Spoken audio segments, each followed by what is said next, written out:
and gentlemen, can I please have your attention? Can you dig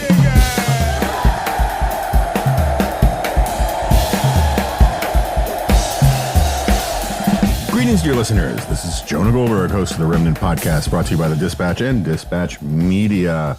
So, what did we do last week? Last week, I tried to do this fancy pants thing that podcast hosts wear belts do and tease the topics that we were going to talk about over the course of the episode. And basically nobody seemed to much care that I did that, except for a few people who didn't like that I did that because they liked the freewheeling, free association, hey, look at that shiny penny kind of aspect of my meanderings. So in the great spirit of you get what you wish for, good and hard, we'll do that. So I have no idea what I'm going to talk about. No notes, no net. And I wish we kind of had a live studio audience so we could do this even more improv-y, where someone would shout out a topic and I would start talking about it. That would be kind of fun.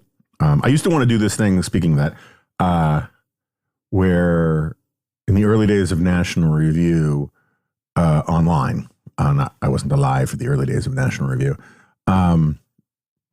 but in the early days, those are, I don't know if you guys can hear the doggies barking up there.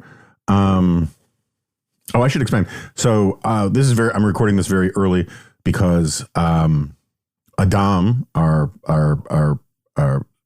supreme leader podcast guy, asked me if I could get it to him before 8 a.m. on Friday, which is today, because he'll be on a train, be perfect time for him to edit while on the train. And so I planned on getting it done yesterday, but I know I don't talk about it a lot, but I have weird meetings that I still have to do as a media guy. And I also have all sorts of crazy estate stuff to do for my mom, and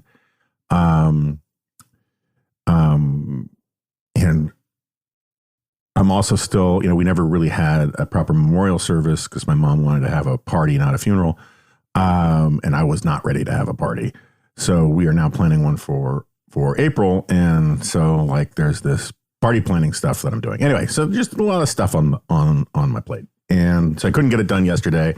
Felt bad about it. So I set my alarm for 5:15, and I was going to get up and do it old school pre-dawn ramble, and I forgot to say AM, and so I overslept by about an hour and a half, and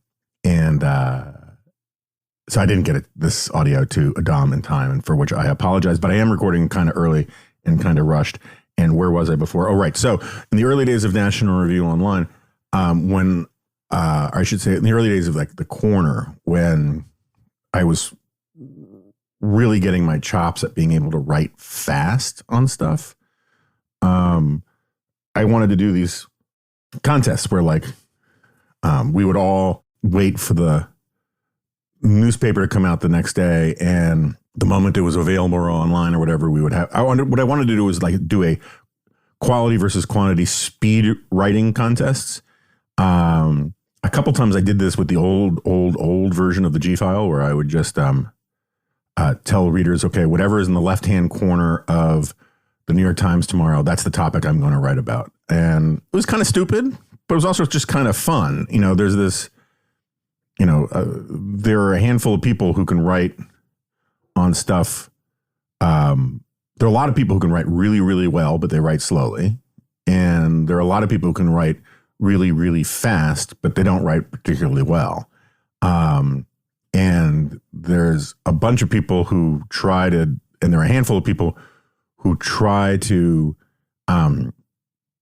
meet at the most optimal point on both the X and Y axis on that kind of thing.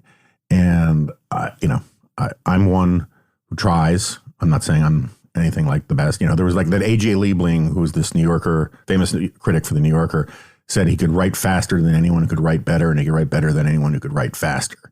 And that's sort of the ideal of what I'm getting at. And I always wanted to do that kind of thing where, because there are other people who are really, really good at, I don't mean to be bragging. I'm just saying that there are people who I admire for their ability to do this, whether they're, and you know, I'm fine with saying they're better than me, but like Kevin Williamson can write very well, very fast. Mark Stein, for all of his drama and quirks, I'm being very diplomatic here, is a brilliant, fast writer. Make of what you will about his arguments, his perspective, all that kind of stuff. But Mark is just a truly talented, fast writer, particularly in this subcategory of things of writing funny, fast, and well, because that's really hard, right? And anyway, how did I get on this? So I don't know, but that's the problem that you have when I actually go into this cold with no planning. But maybe as we proceed, it will occur to me why I brought this up in the first place. Oh, I was just saying how it would be fun if I could get feedback in real time from you, dear listeners, about what I should talk about. You know, someone could just sort of shout Farfignugan or Futterneid. Futterneid being one of my absolute favorite German words. I'm sure I've talked about this on here before, but Futterneid basically means food envy. But in my understanding, in the context of essentially, it's not like food envy in the sense that you're starving and somebody else has food. It's sort of like you ordered better than me at the restaurant, and I wish I had your food instead of my food. And I think there are probably more than a few married couples out there who have minor rivalries with their spouses about who ordered better when you go to restaurants. And I'll just say my wife and I, we have that kind of dynamic going on often.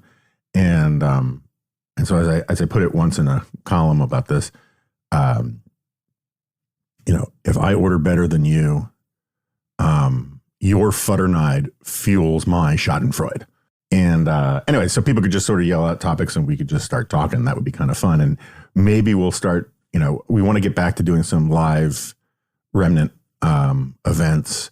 There was some internal pressure at World Remnant headquarters to do something special for the 600th episode of the Remnant, which we just passed. I opted not to do that because just schedule and life. And is 600 really that special a number? I mean, are any of these numbers in the grands? I don't want to go all, you know, what's his name? The Tyson guy. What's his name? The I Love Science guy who always just ruins everybody's birthdays by saying, you know, it's just because the planet moved around the sun one more time on this day, and, you know, all that kind of stuff. I don't want to like get all mathematically nihilist about the importance of round numbers, but I just didn't feel very strongly about the 600. But I do want to do more live events, and maybe we can do some fun stuff like on that kind of stuff, and just do big Q&A sessions and whatnot. I would like to. You know, hopefully people wouldn't yell out, you know, really strange things. You know, but who knows? All right. So where to go from here? I guess we should cover some news. There was a big ass balloon spotted over Montana yesterday, which almost sounds like World War II code, you know. The fat man bathes in the dirty moonlight. A chair is against the door. A big ass balloon was spotted over Montana. It's a fun sentence. I fear much trouble in the fuselage, Frederick, which is actually a line from The Odd Couple where Felix is freaking out about being on a plane and he thinks he can lip read, and he thinks some mechanic is saying, I fear much trouble in the fuselage, Frederick. Anyway, a lot of people are very upset about it. Look, I am all for being tough with China. I'm all for having a sort of zero tolerance for BS policy with China. But of all the forms of espionage that China is doing, this troubles me less. Yeah, there's an issue about entering our airspace and yada, yada, yada. I get that. And again, we should formally protest and all that, but we should formally protest because we caught them, more than because they were doing it, because we do a lot of spying on China. China does a lot of spying on us. And the kind of spying that I think we should be much tougher and aggressive on is like the human intelligence stuff, where they're basically bribing or paying for, in other ways, experts in academia, in the hard sciences, and all that kind of thing. I think that's the kind of thing that we should be kind of ballistic about, and we should send a lot of people packing when we catch them doing this. I know there's a certain group of people, and I'm not saying that they're entirely wrong. I think they have some good arguments on their side, who think that all of this kind of talk about the infiltration of China into academia and particularly into sort of research science is, a continuation of the yellow peril kind of paranoia.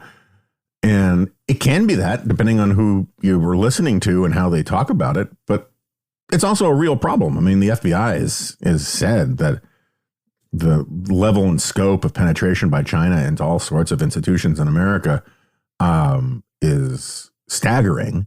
And they're opening basically a Chinese espionage case, I think, every day. So it's sort of like you can accuse some people of being paranoia, but you can't say that they don't have grounds to be paranoid. Anyway, we use spy satellites. It's a balloon thing that I think freaks out a lot of people. I like balloons. I think balloons are cool. I'm a little upset that I'm not the only person to come up with various 99 Luft balloons puns and jokes. But I don't, until I know more, I don't think it's as big a deal as people are making it out to be. It's certainly, I think, probably embarrassing for China that they got busted. And it's probably good that we're embarrassing them, because maybe that'll move them on the back foot for a little while. So what else to talk about? So I wrote about the war in Ukraine this week. I got some nice compliments for the column. I didn't particularly like it because I had this idea for what I wanted to say, and I just couldn't bend the words in that direction, which is a very, very frustrating feeling. It's interesting how often I'll think about my attitude towards stuff I write, at least for the first couple of weeks after I wrote it, is how I felt while writing it rather than the actual prose. And if I felt like I was in my groove, I'll feel really good about it regardless of what people say. And if I feel like I wasn't, I won't. Which is why I'm often surprised when people like stuff that I didn't feel good writing, and often pissed off when people don't like stuff that I did feel good writing. So I'm not saying this is rational. I mean, if it were rational, there wouldn't be, a naked Indian staring at me right now. But the kind of argument I wanted to make, which, I nod towards in the piece, is that so much of the debate about Russia and Ukraine right now isn't about the facts on the ground. It's about people are making the art, it's sort of, the old cliche about the drunk looking for his car keys where the light is good. The arguments that people want to have about Russia, and the invasion of Ukraine they want the arguments that they want to have regardless of whether the fact pattern in the real world supports them. Right. And so, there are an enormous number of people who, one good test of this, I should put it this way. One good test of the soundness of somebody's own position is how well and how accurately and how fairly they characterize the position of people that they disagree with. So apparently the other day, after I read the piece, but J.D. Vance, when he endorsed Donald Trump, because of course, he said that Donald Trump is the only one who could negotiate peace between Russia and Ukraine, which is, of course, ludicrous. And he says, unlike everybody, all of the other people running, or words to that effect, he doesn't want us to go into World War III. Now, I complained about this on Twitter and said, look, if you're going to stake out a position in contrast to a lot of other people, you should be able to cite some evidence of somebody holding the position you ascribe to them. Even if it's a nut, right? I mean, even if it's, some, wackadoo sort of fringe fever swamp type, there should be somebody saying their position is what you say, you're disagreeing with, right? So just tell me, if anybody out there knows, who says they want World War III? I mean, who? I mean, even the Russians don't say they want World War III. The Ukrainians say they don't want World War III. The most hawkish people, from Boris Johnson to me, don't want World War III. Part of the argument is that if you let Russia take Ukraine, that sets you down a path that gets you closer to World War III. The way we got to World War II was by appeasing an aggressor who didn't want to stop at one conquest. And I'm not the one dragging in World War II metaphors here. It's the people saying that everyone wants World War III. And I just don't know anybody. I haven't heard anybody. I follow the Russia-Ukraine stuff pretty closely. I highly recommend the Telegraph's Ukraine the Latest podcast if you haven't listened to it. And no one says they want World War III. And when I pointed this out on Twitter, all these people were saying, well, if you want the Ukrainians to do the fighting for us, then by definition you want World War III. Or if you want this or that or whatever, then you want World War III. And I was like, no, that's not necessarily true. This argument, which a lot of people seem to believe, that letting the Ukrainians do the fighting against Russia with our weapons is no different than basically saying you want World War III or that we're already in World War III. It's kind of nuts. Ronald Reagan had this thing called the Reagan Doctrine, which I think my late friend Charles Krauthammer was the one who coined it that. But it was basically this idea that we will support the Mujahideen, people like the Mujahideen in Afghanistan, the Contras in Nicaragua. We will lend aid and material support to forces that are trying to fight communist insurgencies in their own countries that are being funded and fueled by the Soviet Union. That was not a policy to push us into World War III. That was a policy to fend off World War III. The whole Vietnam is definitely worth criticizing from all sorts of angles, from both the we could have won it argument to the we should never have been there in the first place argument. All those things, those are different arguments than what I want to get into. But the idea that proxy war was synonymous with wanting World War III with Russia is just not supportable by the facts. And it's not even supportable in terms of the secondary, the fallback, the Mott and Bailey kind of arguments that some of these people are making, which is saying that, okay, so maybe people don't actually want World War III, but they are insufficiently scared of World War III that they're in favor of escalating irresponsibly and precipitously that will lead to World War III. Well, Vietnam did not lead to World War III. The Korean War did not lead to World War III. Supporting the Mujahideen in Afghanistan did not lead to World War III. Supporting the Contras did not. We came really friggin' close with some badness during the Cuban Missile Crisis, but that was kind of a sui generis thing as well. And maybe JFK should have taken less Adderall. So my basic view is Russia is a geopolitical foe. Mitt Romney was right when he said it was a geopolitical foe. All of the people who threw that episode in Obama's face saying Mitt Romney was right, who have subsequently changed their positions, are, whether they're hypocritical or inconsistent or incoherent is up to the observer. But the simple fact is that Mitt Romney was right, that Russia under Putin is committed, philosophically, strategically committed to undermining the global order, undermining the role of the West, undermining the solidarity of NATO, undermining America's role as the maintainer of a global order. It foments all sorts of dissent and disunity and worse in all sorts of countries. It is less a proponent of a coherent vision of what the world order should be, and more like basically like the Joker in The Dark Knight. It wants to see things. Some people just want to see the world burn. And it has sort of imbibed the worst elements and worst paranoia and worst theories from both the Russian Empire and from the Soviet Union to justify its position.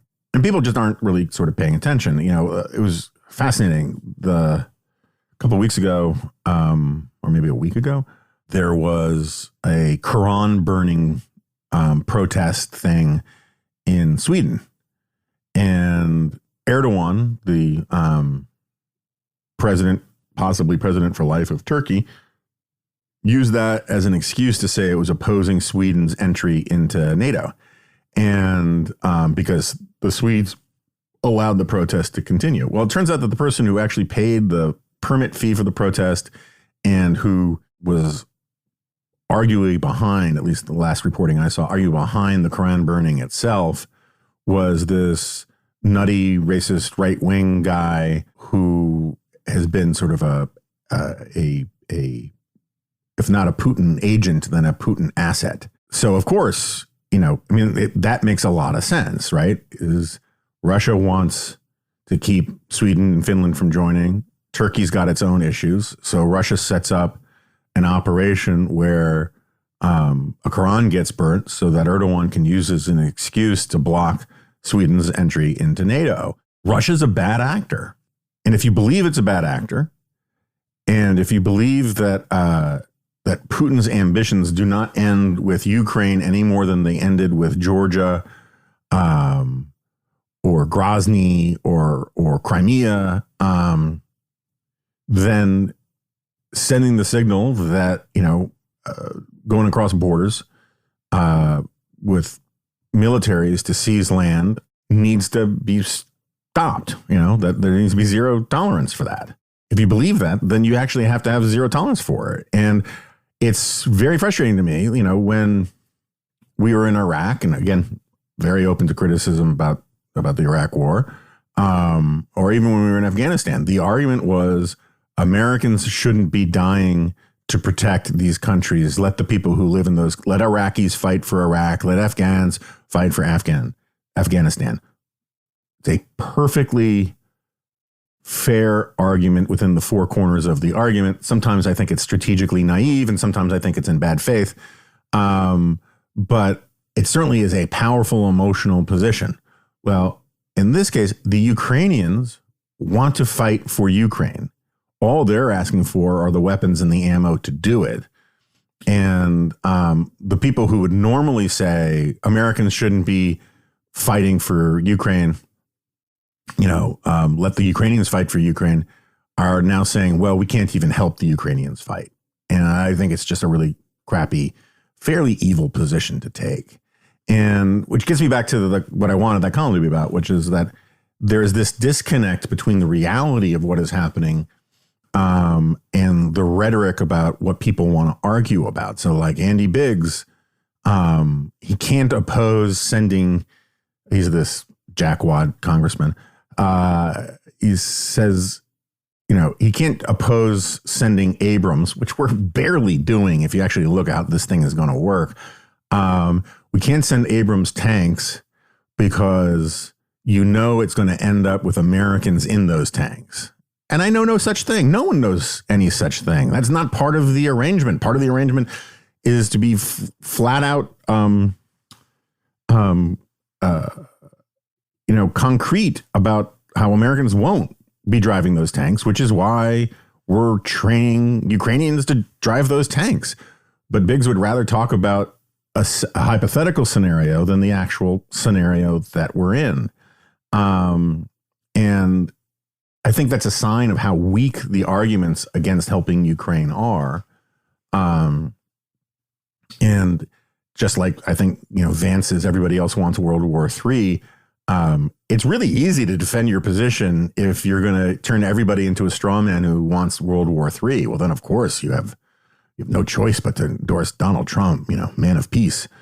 Anyway, so I just think, so if you take it as a proposition that Russia is a geopolitical foe, that it is in our interest to see it degraded, that it is in our interest to see its military capabilities reduced, if you think it's in our interest to send a signal to China that this sort of thing will not be tolerated vis-a-vis Taiwan or anywhere else, if you think it's in our interest to really hammer home the lesson that these kinds of invasions don't necessarily go as well as you plan, then it is in our interest for those and a million other humanitarian and other reasons for us to help the Ukrainians.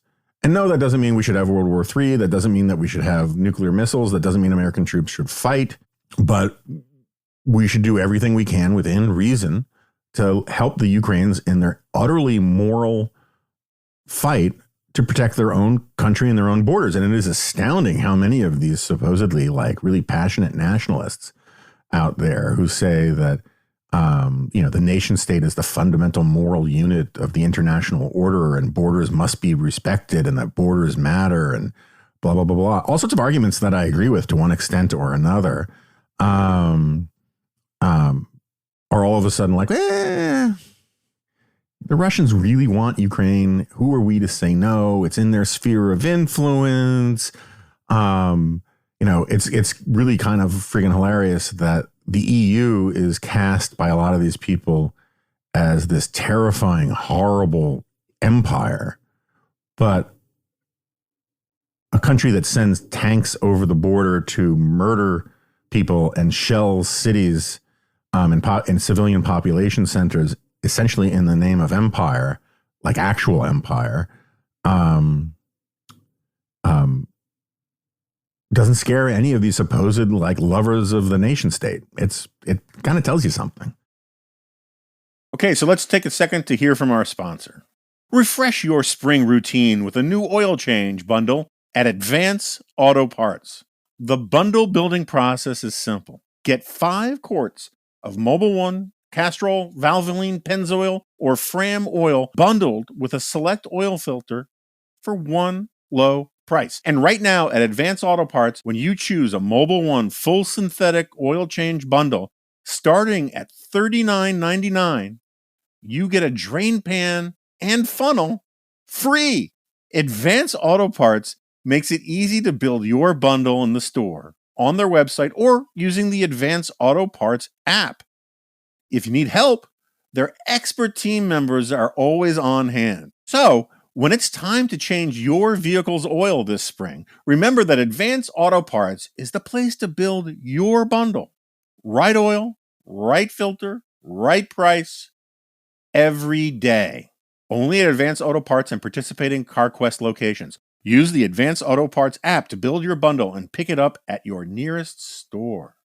Okay, let's take a second to hear from our sponsor. So, the other week, there was this horrible, gruesome, I'm not trying to make light of story about this guy, Brian Walsh, who done all of these terrible Google searches for how to dispose of a body, how long does it take for a body to decompose, can I be charged with murder if they don't find the body, whatever. And I joked on Twitter at the time, and that's why I use ExpressVPN. Now, to be fair, you shouldn't get ExpressVPN so that you can murder your wife or anybody else. But you should get ExpressVPN if you're concerned about people seeing what you're doing on the internet.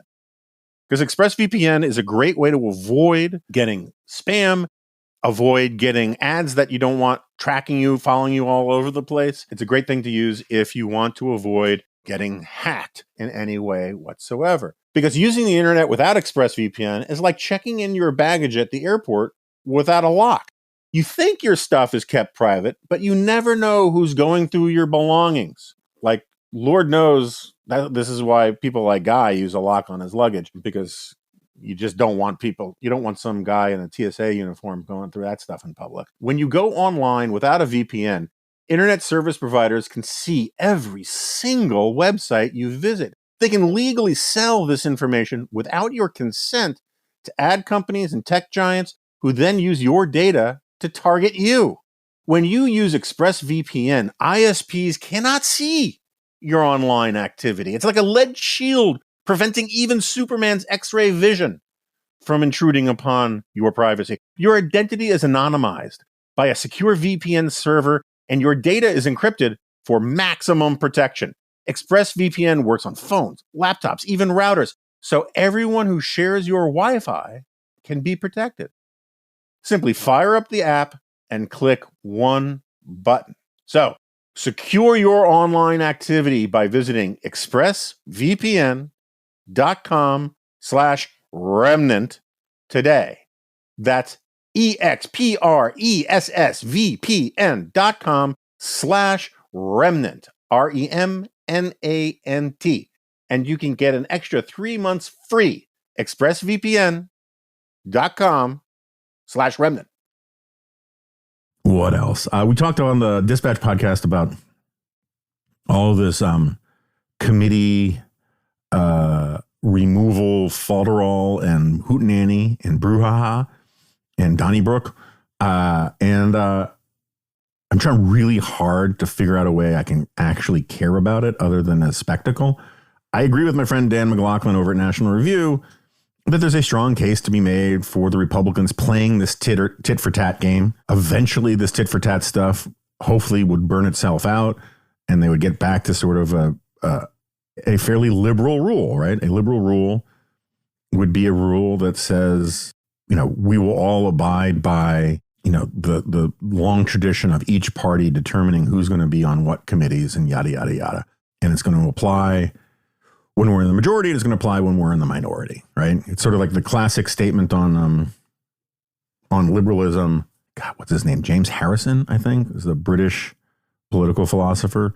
And there's a lot of this in Rawls. I've talked about this before, where the idea of a fair neutral rule is liberal rule, right? Is if you have a cake, one person gets to cut the cake, but the other person gets the first piece. So the incentives are aligned for the cutter to cut fairly, so because he knows he's going to get second pick. And that's basically how institutions like this should work. And when people start futzing around with the rules, everything can go cattywampus. That said, it did not bother me in the slightest when they took Marjorie Taylor Greene off of committees. And I really can't be super psyched that the Republican Party is getting its vengeance for the affront to Marjorie Taylor Greene and Paul Gosar. I mean, I get it as an institutional obligation. They got to have some of those fights.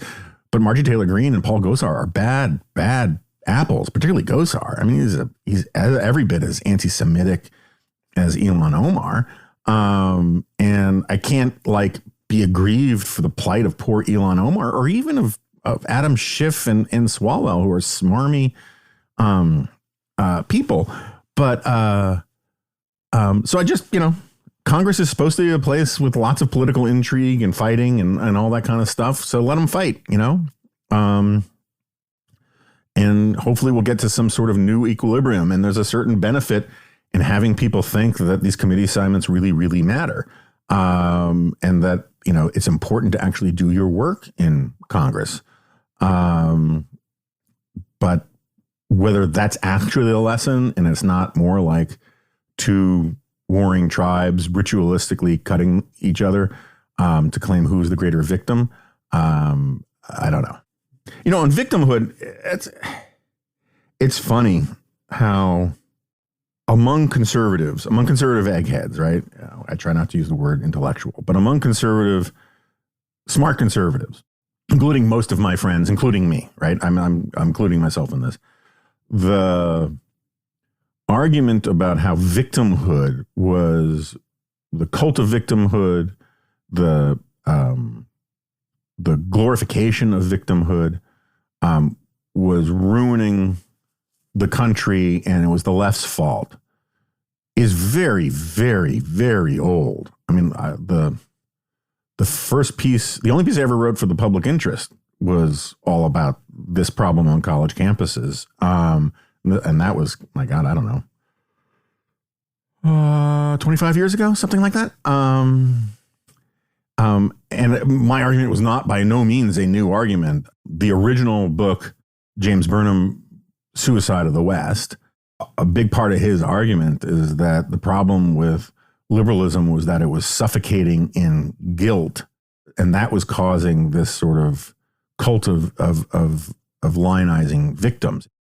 It used to be a regular theme of conservatives to talk about how victimhood was the new coin of the realm and how we needed to create a society where we stop looking to blame others for our problems and all that kind of thing. And I still believe that. That's a big part of my argument in Suicide of the West, is this constant emphasis on past grievances, ancestral grievances, on notions of entitlement because something bad happened to your great-great-grandfather, notions of entitlement because your feelings say you're entitled rather than any facts to bring to bear. The sort of widespread notion of, feelings of ingratitude. You've heard me talk about all this stuff before. So I agree with all that. But man, it has just simply become bipartisan. There's a piece in the Post today about how, like the quickest way to become a hero on the right is to be, a victim of the deep state or the media or whatever. You have Carrie Lake, who just friggin' lost. But she's sort of this hero in Arizona and other places for like proudly defying people and owning, her entirely made up victimhood. A lot of the talk from right wingers about why we have to own the libs and why the media is so evil and all that kind of stuff, or all the talk about, look, it was stupid for Hillary Clinton to talk about deplorables the way she did. And her math was off and all that. I'm not going to defend the deplorable thing because I think Hillary Clinton was deplorable. And I think the statement, the deplorable thing was a perfect example of how she was never nearly as good a politician as people thought she was.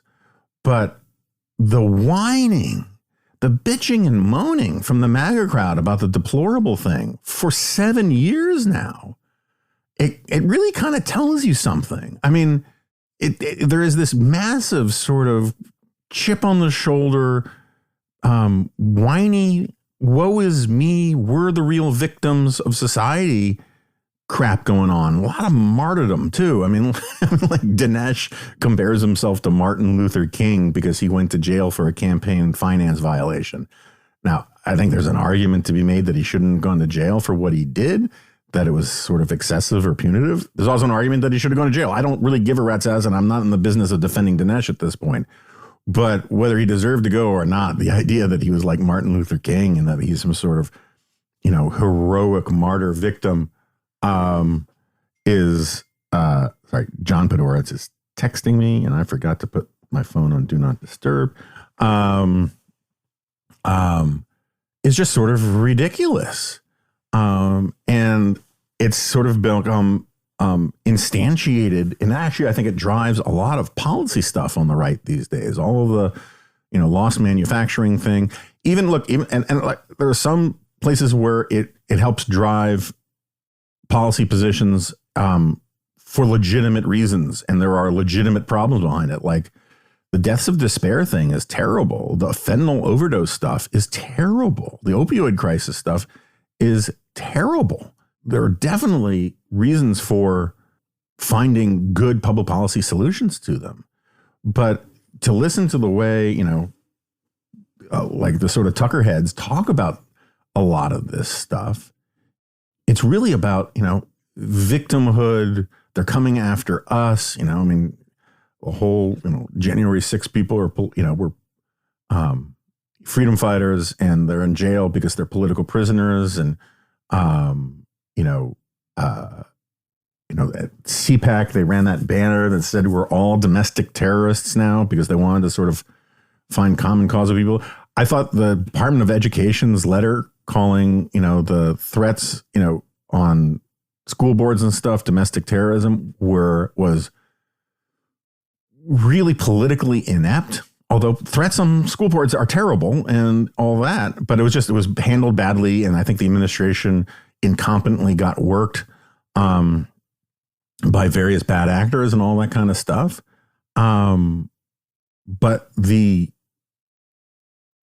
turning that into like this part of this cult of martyrdom and victimhood is pretty exhausting. I mean, you got Ron DeSantis saying that he's going to remove all taxes on the sale of gas stoves in Florida. Look, I was very clear. I think the gas stove thing was that the media completely screwed that up.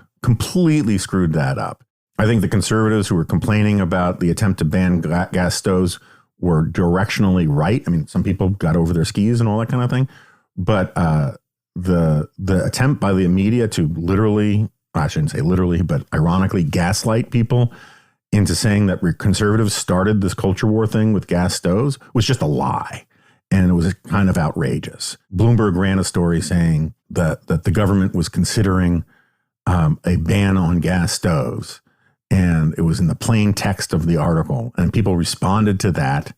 And then the Washington Post, the New York Times, NPR, all these guys took the response as the outrageous thing, right? Like they're making this up. No one said ban gas stoves. And they took when the White House walked things back, they made it sound like that was the first statement from the White House, that when the government said, no, we're not doing that right now, that was used as if the initial thing about them considering banning it had never happened. It was really bad faith. And it's one of those little things that causes people to just sort of turn their back on the mainstream media, and they should all be ashamed of themselves. That said, why give favorable tax treatment to gas stoves in Florida to own the libs? I mean, come on. It's exhausting. I keep trying to figure out a way to think about this or write about this in a way that doesn't sound like the usual both sidesism stuff. But, one of my great peeves, and I've written about this a lot, about the progressive era and how, about how modern American historians talk about America's past. They get into this thing where whenever America does something bad, whenever something bad is done in America, a lot of historians, including some very good historians, they first look to see if they can blame conservatives or the right wing or stand-ins for that, Christian fundamentalists, whatever, big business. They first look to see if they can blame it on them. And then if they can't connect those dots, they blame it on America itself, that this is just sort of part of the original sin of America. It's part of, it derives from the fact that, American exceptionalism is bad and capitalism is bad, and, or it all comes from the legacy of slavery itself. But it's very difficult to find mainstream progressive liberal historians, the ones who basically control the commanding heights of the profession, who are willing to say from time to time, actually, the left did really bad things in this country. And I don't mean like in the Cold War period where there were a bunch of people on the left who were either taking money from the Soviet Union or working for free for the Soviet Union. I'm talking about before that, most of the racist immigration laws, big chunks of Jim Crow in this country, including in the federal government, all of these things were progressive. Eugenics was progressive. It wasn't, there's been an industry for over a century to blame all eugenics on Herbert Spencer, who was a libertarian. But because he used one phrase that was picked up by progressive eugenicists, he gets to blame for everything. That survival of the fittest thing. But social Darwinism wasn't the thing that people think it was. And I think I recorded a whole essay about this a couple of years ago on this podcast. But my point is that you don't get acknowledgement that it's possible that liberals or progressives, whatever label you want to use, were the authors of some of the bad things in American history. And the only reason I bring that up is that it's becoming difficult for me to see how I'm having let me put it this way. I'm having a newfound appreciation for some of those historians who attributed some of the bad things in American history just to America itself, not the Constitution, not the founders, all that kind of stuff, but what was just simply in the water in the country at the time, right? And I kind of feel like a century from now, when people look at this broad post-Cold War period, or post, 1990s period, they will be able to make these both sides-ism statements about things that were afflicting both sides of the ideological spectrum, but because they were on both sides of the ideological spectrum, they manifested themselves differently. And one of them is just this overwhelming cult of victimhood, which defines so much of the left and the right. I'm listening to AOC yesterday on the floor screaming about how this, taking Ilhan Omar off this committee is all about targeting, women of color. Don't tell me that this is about a condemnation of anti-Semitic remarks when you have a member of the Republican caucus who has talked about Jewish space lasers and an entire amount of tropes, and also elevated her to some of the highest committee assignments in this body. This is about targeting women of color in the United States of America. It's just not, it's not.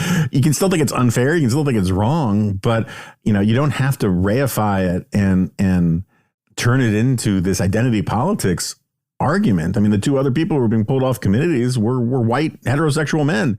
And similarly, like the rhetoric, particularly from the very online right about, they hate you, they're after you. If they can go after the president, that means they can do it to you. It's all this sort of we are martyrs, we are victims stuff.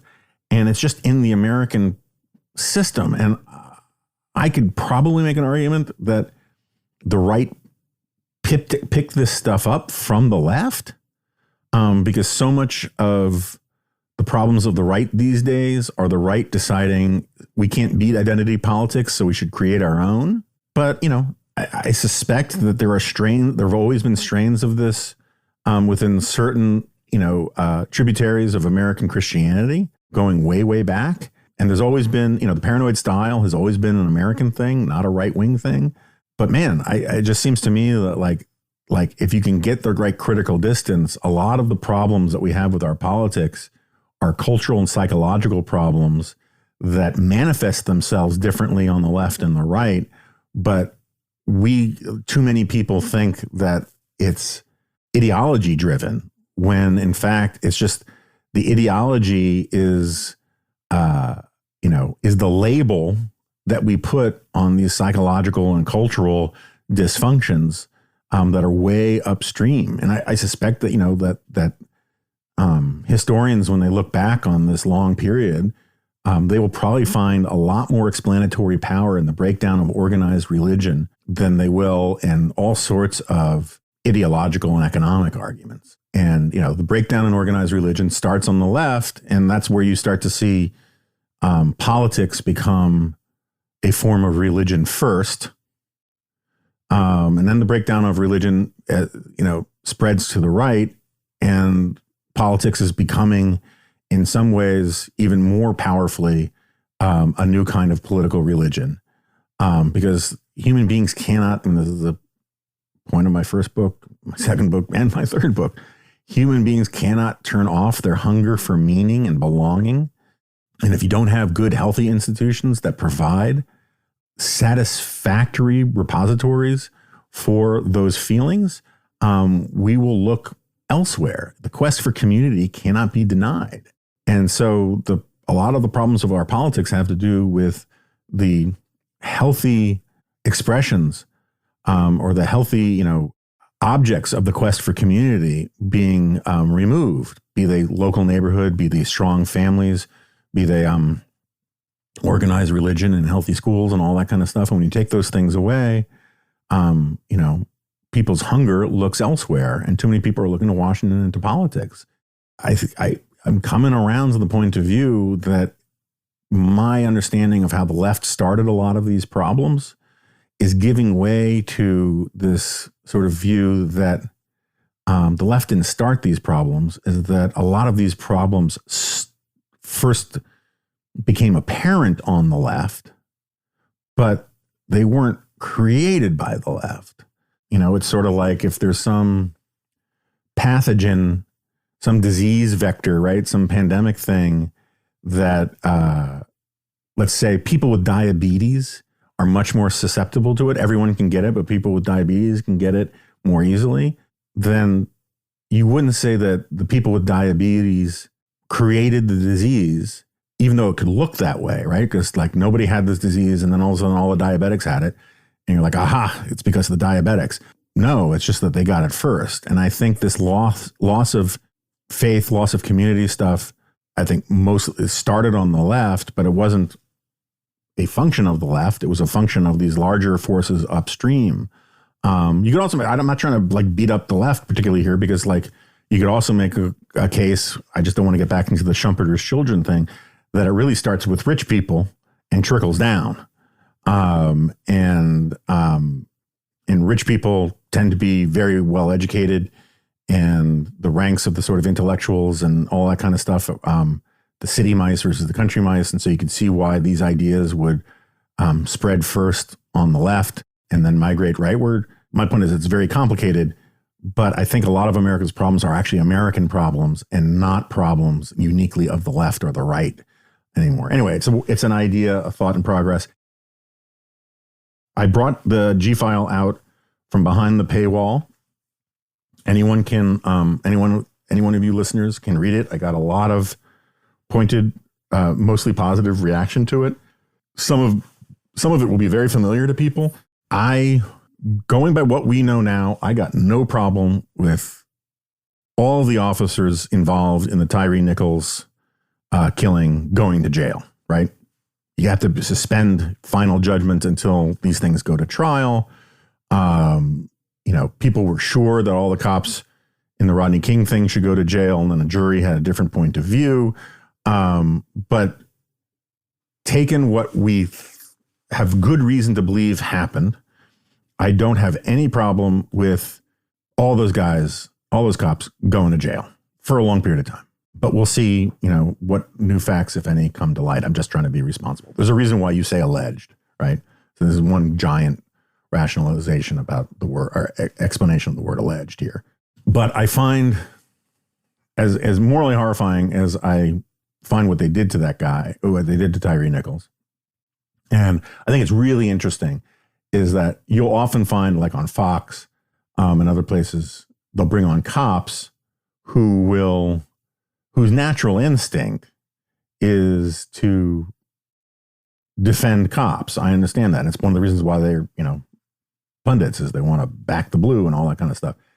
And it's really interesting how hard it is to find even pretty right-wing cops, including some I know, who, while they may disagree with a lot of the sort of hyperbole about the role of police and cops in general, they all, to a person, as far as I've been able to see, condemn these actual cops for just falling down on doing the basic procedure stuff. I was talking about this on the Dispatch podcast yesterday. There's just simply no reason why 5 or 6 really, by all appearances, strong, big men should have that much trouble subduing one little guy.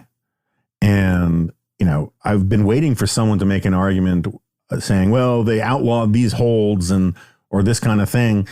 But that argument hasn't materialized, I think, because it doesn't apply here. Like, they just should have been able to, hold them down, put cuffs on them, and be done with it. And instead, what they kept doing was issuing contradictory orders, while at the same time, like, spraying them with mace. And when you spray someone with mace, I don't care, or pepper spray, whatever, I don't care who you are, or how compliant and respectful of cops are, you're going to put your hands towards your face, towards your eyes. It's just an instinctive thing.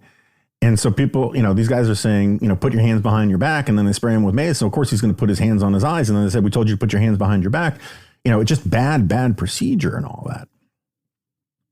Where I get off the boat, bus, whatever, is on this idea that this was somehow proof that policing in and of itself is racist.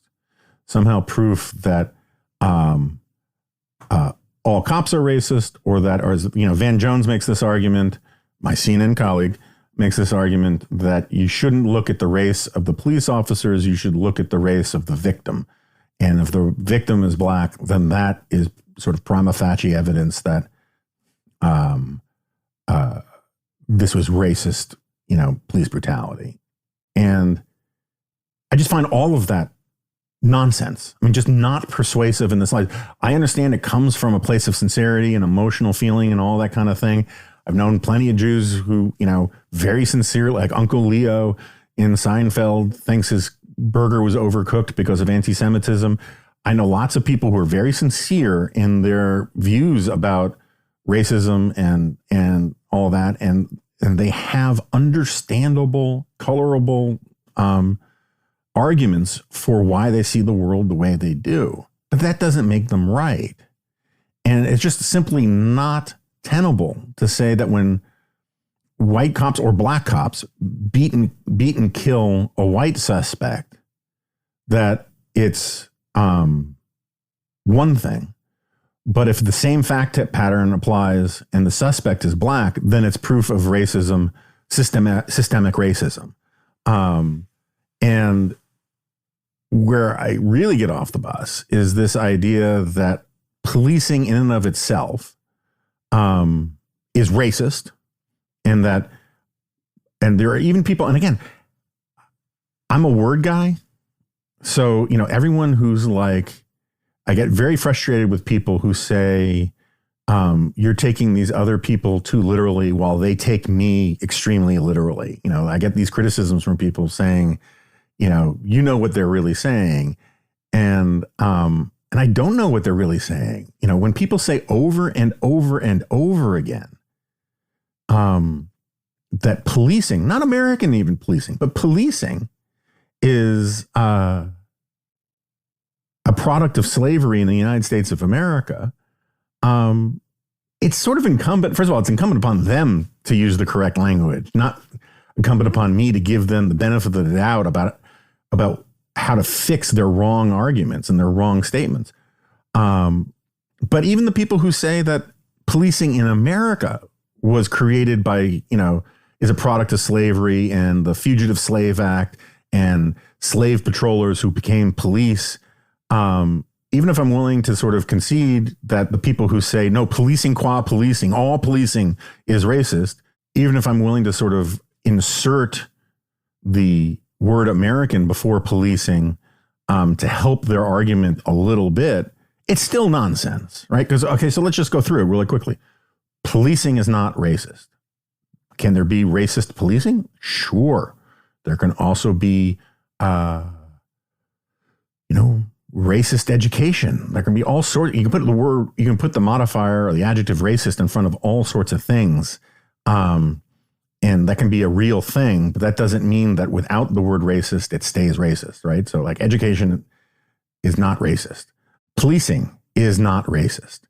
The police function. Now it's true. Modern professional police departments with civil service rules and all that kind of stuff in America are more recent than a lot of people would think. And a lot of them do pop up in America either a little before or a little after the Fugitive Slave Act was passed.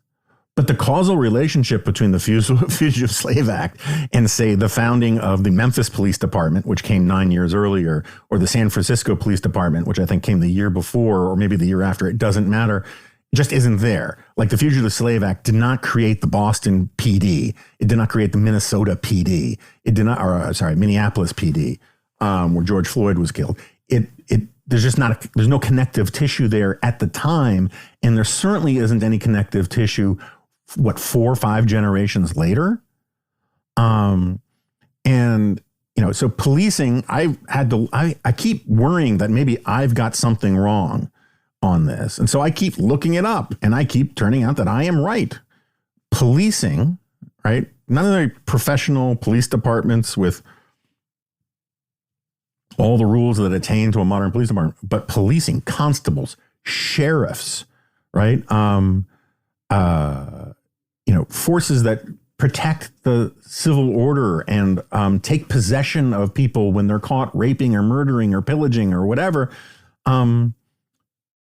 This function goes back to the dawn of the agricultural revolution, because one of the things, I write about this in Suicide of the West, like the reason you get the formation of city-states in the first place is to provide security for large groups of people who have started picking up specialized labor, right? In a tribal society, you're a hunter and you're a warrior, and there's really not a huge distinction between the two because you use a spear for both.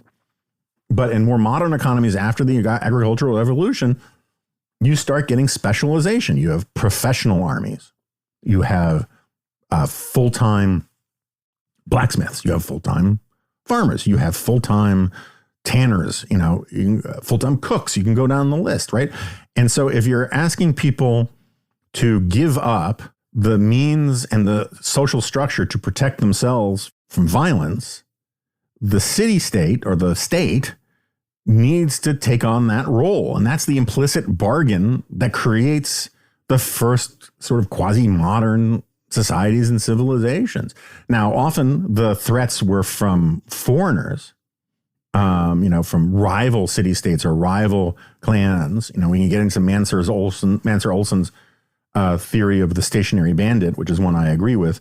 But simply put, the state, in one form or another, whether it was feudal lords or sheriffs in the West or whoever, the government, at one level or another, has designated the responsibility of arresting criminals and holding on to them, or otherwise, taking responsibility for them in the criminal justice system for a very long time. And the idea that somehow it all came about because of the Fugitive Slave Act or slave patrols in Georgia and North Carolina and a couple states that people focus on is just ludicrous.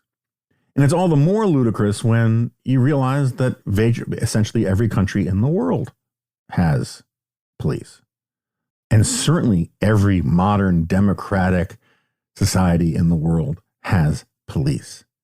And the blind spots and inconsistencies and fundamental incoherence that you get from people who say we should get rid of police.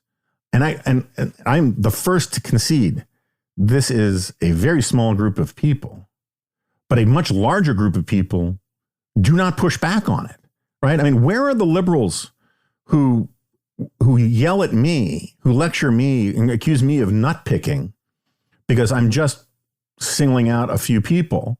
Why aren't they sort of getting loud and saying, yeah, I know those people are saying this stuff, but I disagree with it, right? No one criticized James Clyburn when he said that policing came from slave patrols. This stuff appears in the New York Times op-ed page and the pages of The Atlantic and elsewhere. It shouldn't fall to me to be the one to say this stuff isn't true. And so when you stay silent, when people on your side make these arguments, it may not be fair to say for people to conclude that you agree with them. But as a political matter, you are empowering all the people on the right who say all the Democrats, all liberals want to defund the police because the liberals aren't standing up to it. I think I have proven over the years that I take this point very seriously, because I have criticized people on the right on my team for 7 years, and I get unremitting, unrelenting crap for it every single day.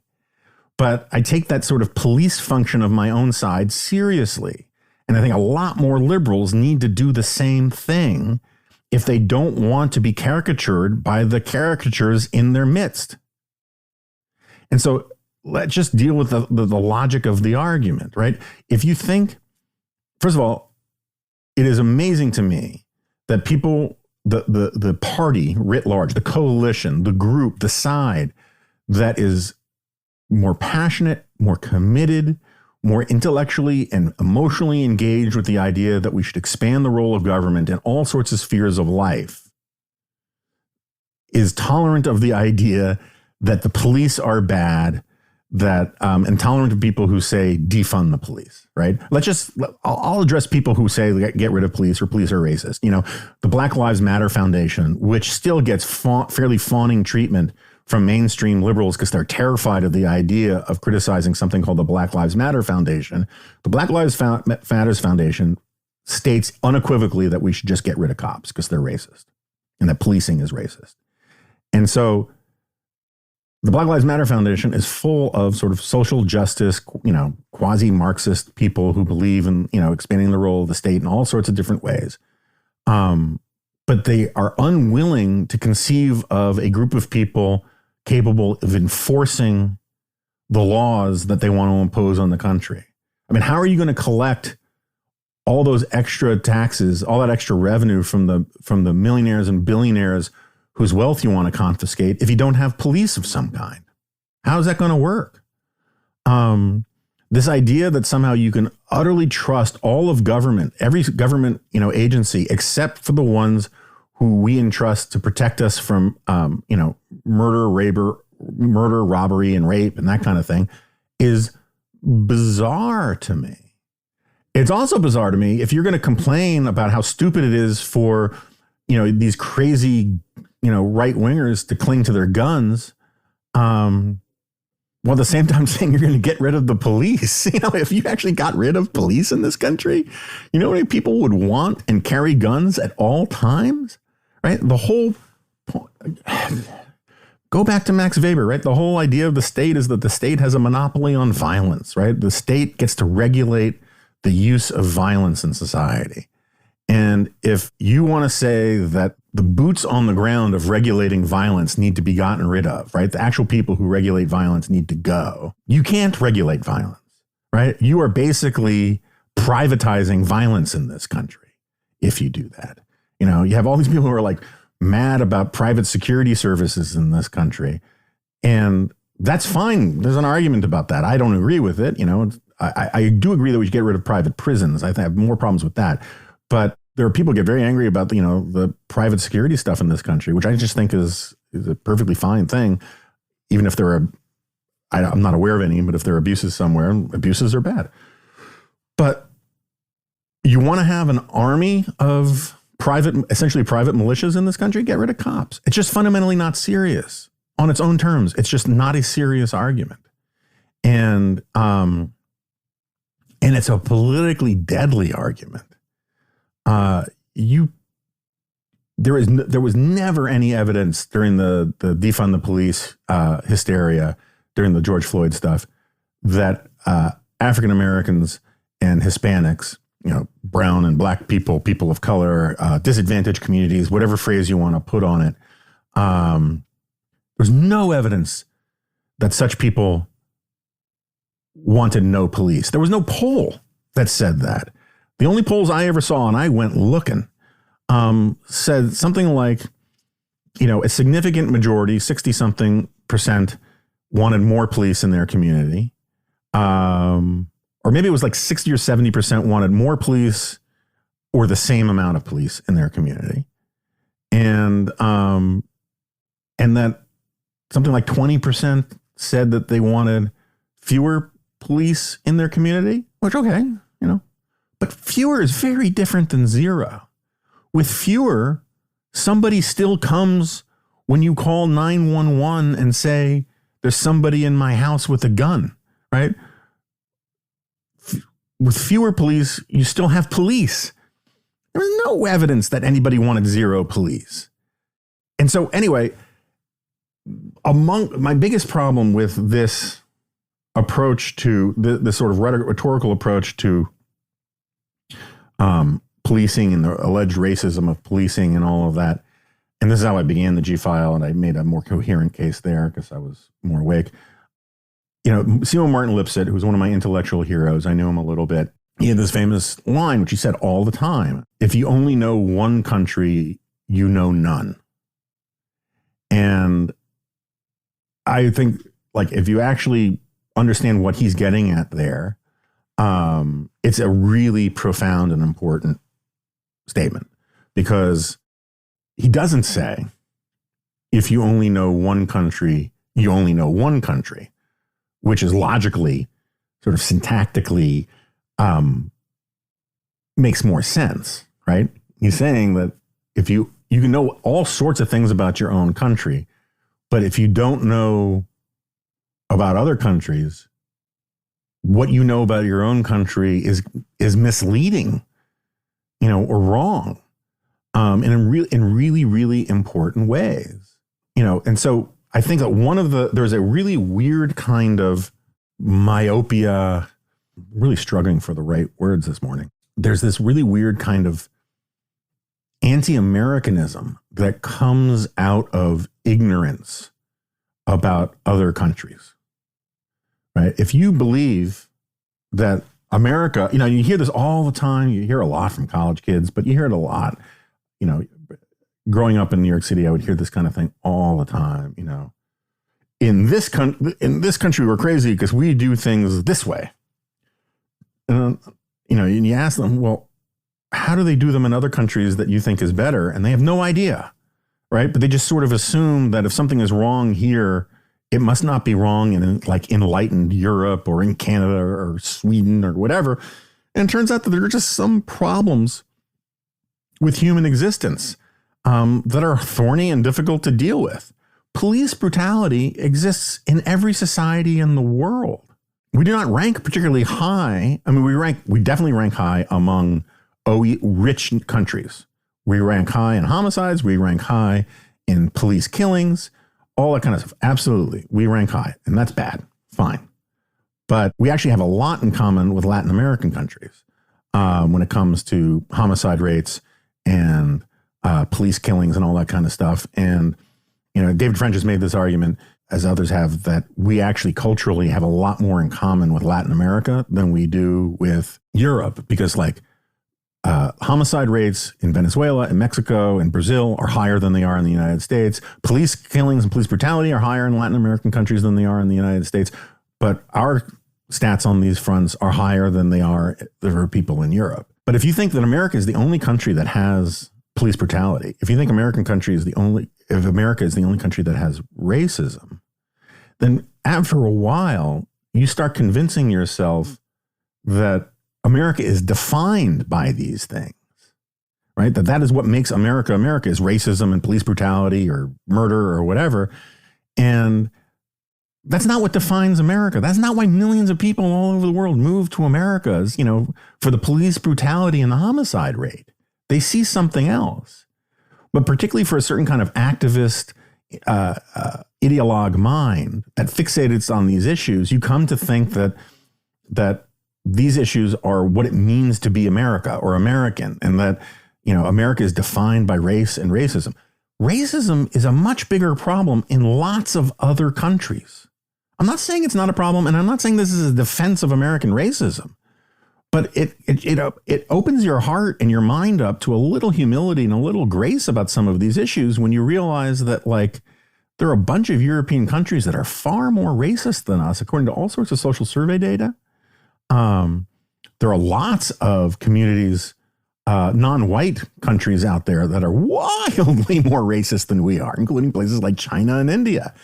Of course, there are other countries where the whole concept of race is really convoluted because there's such, diverse polyglot kind of people. But regardless, is would you rather be a young black man driving in Haiti or Jamaica than in the United States? If you listen to the stuff that goes on MSNBC, the answer is yes. If you actually know the statistics about, homicide rates and police brutality in big chunks of the Caribbean, you'd say no. And that allows you to sort of say, oh, so this issue's complicated, and there must be more than one reason for why we have some of the problems that we have. It also might open you up to the fact that we've made enormous progress on a lot of these issues. And I just find it so unbelievably irresponsible when people say America's irredeemably racist, that the racism problem hasn't gotten any better, and that we've made no progress on this stuff.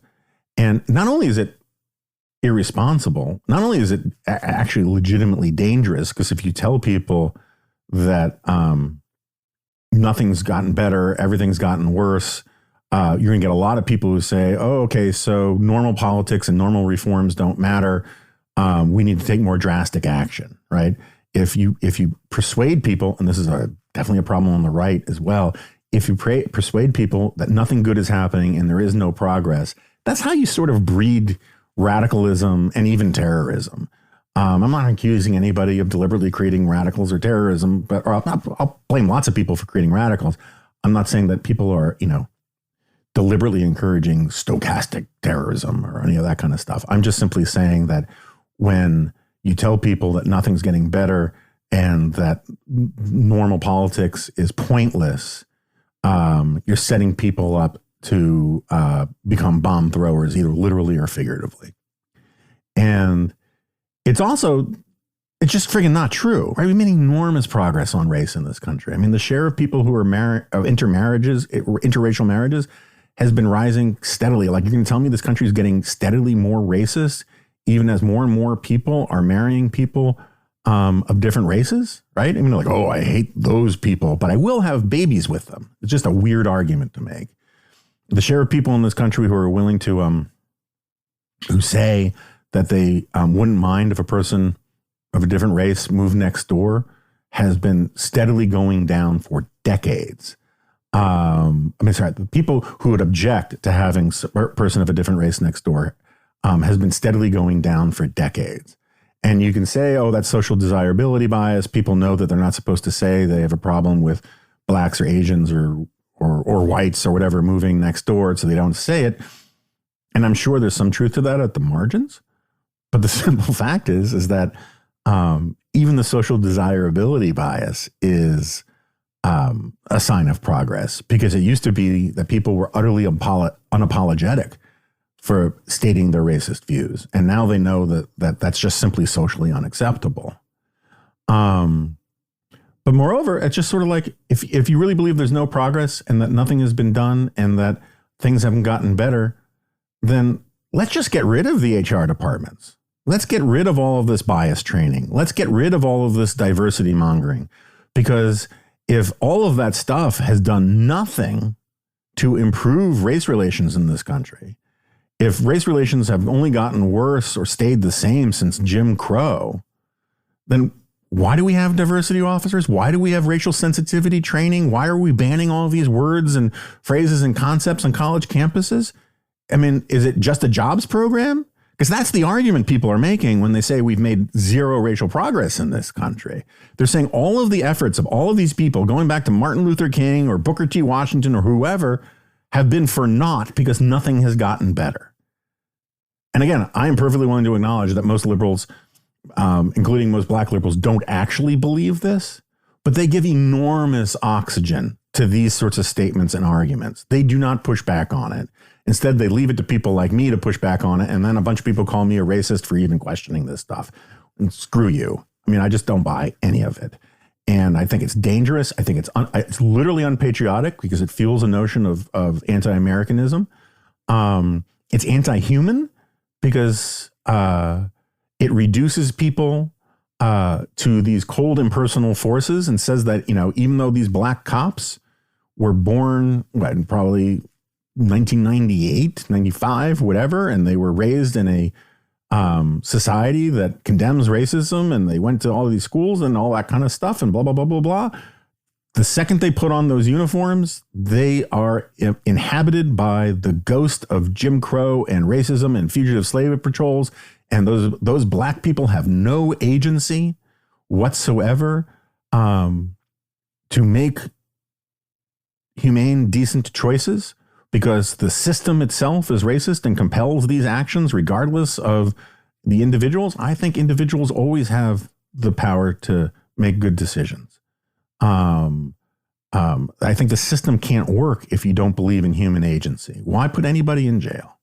Why arrest any rapists? Why arrest any murderers? If it's just simply they are the product of the root causes and institutional arrangements that they were born into.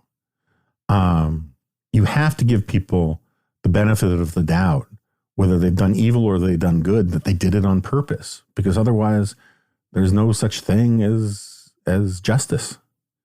And I think that the people who are on the other side of this argument are just utterly oblivious to the damage that they're doing to the country. So anyway, I've gone way too long. I apologize, particularly to Adam. Adam, please forgive me. And I'll talk to you next time.